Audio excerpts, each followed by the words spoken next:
ফের শহরে টাকার খনির হদিশ।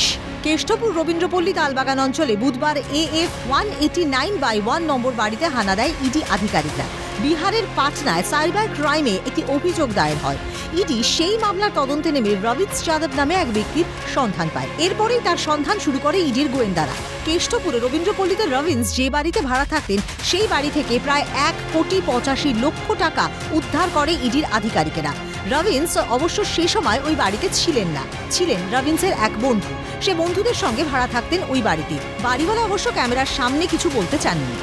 বিহারের পাটনা শহরের একটি প্রতারণা মামলা এবং সেই প্রতারণার মামলায় গতকাল ইডি আধিকারিকেরা কিন্তু এই বাড়িতেই আসে। কেষ্টপুর রবীন্দ্রপল্লী তালবাগান অঞ্চলের 189/1 এই বাড়িতেই আসেন এবং এই বাড়িতেই রবিন্স যাদব বললে এক ব্যক্তি ভাড়া থাকতেন। তিনি মূলত এই প্রতারণা চক্র চালাতেন, এমনটাই কিন্তু ইডি সূত্র মারফত খবর। এবং এই বাড়িতে কিন্তু গতকাল রাতভর কিন্তু তল্লাশি অভিযান চালানো হয় এবং এই বাড়ি থেকে যেটা ইডি সূত্র মারফত খবর প্রায় 1,85,00,000 টাকা কিন্তু উদ্ধার হয়েছে। এবং ইতিমধ্যে কিন্তু এই রবিন্স যাদব সম্পর্কে আরো তথ্য কিন্তু জোগাড় করার চেষ্টা করছে ইডি আধিকারিকরা।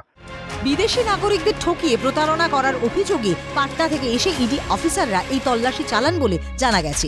এর পাশাপাশি সেক্টর 5-এর একটি আবাসনেও তল্লাশি চালানো হয় বলে জানা গেছে।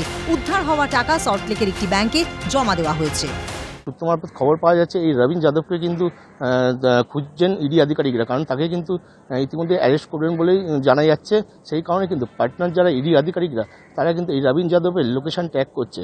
এই রবীন্স যাদব কোথায় আছে সেই বিষয়ে কিন্তু তারা এখন খতিয়ে দেখছেন। এর পাশাপাশি কিন্তু এই রবীন্স যাদবের বাড়ি থেকে এই বিপুল পরিমাণে যে টাকা উদ্ধার হয়েছে সেই টাকা কিন্তু এই মুহূর্তে কিন্তু সল্টলেকের একটি বেসরকারি ব্যাংকে কিন্তু জমা দিয়েছেন ইডি আধিকারিকরা। কোথা থেকে এত বিপুল অঙ্কের টাকা রাখা হয়েছিল ওই বাড়িতে তা নিয়ে এখনো চলছে জোর তল্লাশি। শান্তনু সাহা ও শুভদীপ পান্ডার রিপোর্ট, ক্যালকাটা নিউজ।